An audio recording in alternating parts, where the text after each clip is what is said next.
Okay, प्रभु यीशु मसीह के मधुर नाम से आप सबको जय मसीह की। मैं प्रभु को धन्यवाद देता हूँ, परमेश्वर के नाम की महिमा करता हूँ इस समय के लिए जो परमेश्वर ने हमारे जीवन में, हमारी ज़िंदगियों में दिया है कि हम परमेश्वर के वचन से, खुदा के कलाम से हम सीख सकें। तो मैं आपके बीच में एक आयत पढ़ना चाहता हूँ। उस आयत के ऊपर हम वचन को, खुदा के कलाम को सीखेंगे। तो वो आयत है उत्पत्ति की किताब, उसका 3 अध्याय, उसका 24 वचन। और यहाँ पर लिखा है, इसलिए आदम को उसने निकाल दिया और जीवन के वृक्ष के मार्ग का पहरा देने के लिए अदन की वाटिका के पूर्व की ओर करूबों को और चारों ओर घूमने वाली ज्वालामय तलवार को भी नियुक्त कर दिया।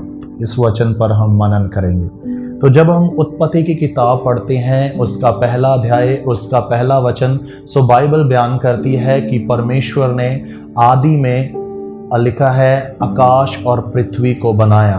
तो हम पूरी कायनात को देखते हैं, परमेश्वर ने बनाया, आसमान की चीज़ों को परमेश्वर ने बनाया, पृथ्वी की चीज़ों को परमेश्वर ने बनाया। सो पूरी संपूर्ण सृष्टि को जब परमेश्वर ने बना लिया तो कलाम कहता है कि फिर परमेश्वर ने कहा कि आओ हम इंसान को, मनुष्य को अपने स्वरूप और अपनी समानता में बनाएं। तो कलाम कहता है कि परमेश्वर ने मिट्टी ली और मिट्टी से लिखा है कि एक ऐसी मूर्त को तैयार किया और लिखा है कि फिर परमेश्वर ने अपना श्वास उसमें फूका और कलाम कहता है कि वो जीवित प्राणी बन गया।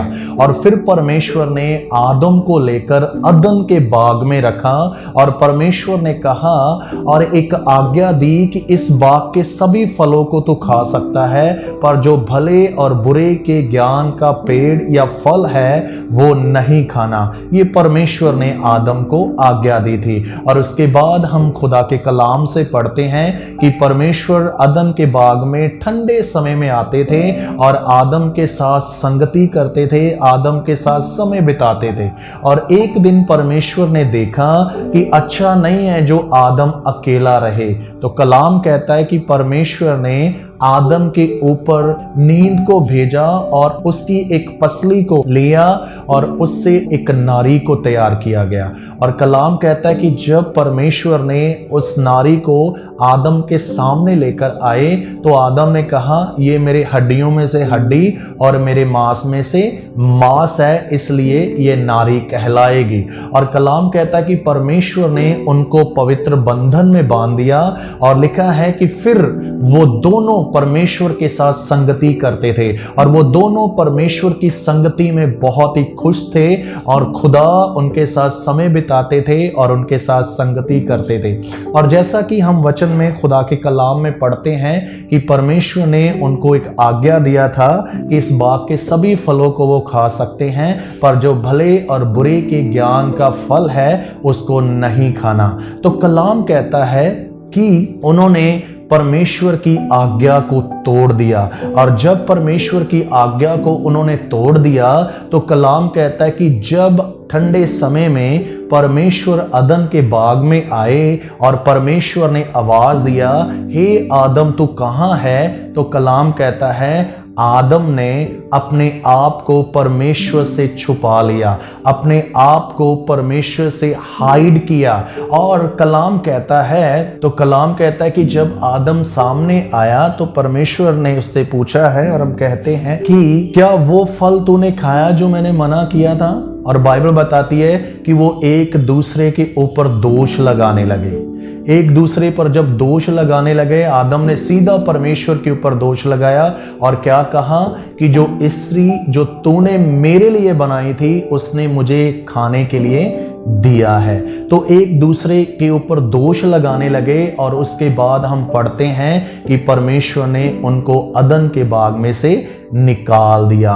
और जब निकाल दिया तो कलाम कहता है परमेश्वर ने ज्वाला में तलवार को नियुक्त कर दिया ताकि आदम पाप की दशा में आकर, पाप के वश में होकर जो वो जीवन के पेड़ से, जो पेड़ का फल है, उसको ना खा सके। तो कलाम कहता है कि परमेश्वर ने ज्वाला में तलवार को भी नियुक्त किया और क्रूबों को भी नियुक्त किया और उनको अदन के बाग में से निकाल दिया। तो वचन खुदा का कलाम कहता है कि ऐसे पाप बढ़ता गया, पाप बढ़ता गया। और जब हम उत्पत्ति की किताब उसका 6 अध्याय पढ़ते हैं तो कलाम कहता है मनुष्य की जो सोचें थी, जो उनकी थिंकिंग थी, जो उनके विचार थे, वो बुरे ही होते गए। और लिखा है पाप इतना बढ़ गया, गुनाह इतना बढ़ गया कि लोगों ने परमेश्वर को खोजना, परमेश्वर को ढूंढना, परमेश्वर की इबादत करना, परमेश्वर की महिमा करना, परमेश्वर की स्तुति करना,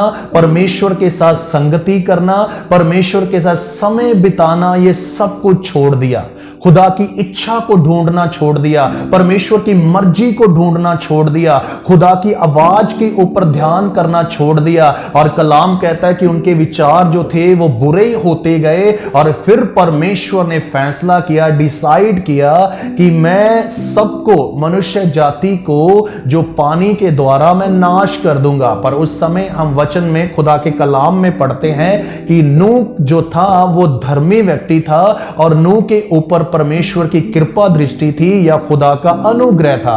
और वचन को जब हम पढ़ते हैं तो कलाम कहता है कि परमेश्वर ने नूह से बात करी और नूह को कहा कि मैं पूरी मानव जाति को, दुनिया को पानी के साथ नाश करने वाला हूं, इसलिए तुम एक जहाज या फिर कश्ती बनाओ। तो कलाम कहता है कि नूह ने परमेश्वर की आवाज पर, परमेश्वर के कलाम पर, लिखा है उसने ध्यान दिया और विश्वास किया और परमेश्वर के कहने के अनुसार उसने कश्ती को या जहाज को बनाना शुरू कर दिया। तो उस समय जब जहाज बन रहा था, उस समय भी लोगों ने ध्यान नहीं किया, उस समय भी लोगों ने अपने जीवन के ऊपर, अपनी जिंदगी के ऊपर विचार नहीं किया। और उस समय भी एक मौका था, एक चांस था कि वो प्रभु के पास, खुदा के पास वापस आ सकते थे, अपने पापों से तौबा करते हुए, अपने पापों से पश्चाताप करते हुए, अपने पापों का अंगीकार करते हुए, अपने पापों को मानते हुए वो परमेश्वर के पास आ सकते थे। पर उस समय भी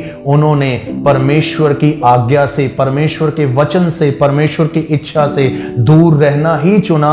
और बाइबल बताती है कि जब जहाज पूरी तरह बन गया, मुकम्मल हो गया, तो लिखा है नूह और नूह का परिवार और जीव जंतु, बाइबल बताती है कि जहाज में गए। और उसके बाद कलाम कहता है कि परमेश्वर ने जहाज के दरवाजे को बंद कर दिया और बारिश होने लगी।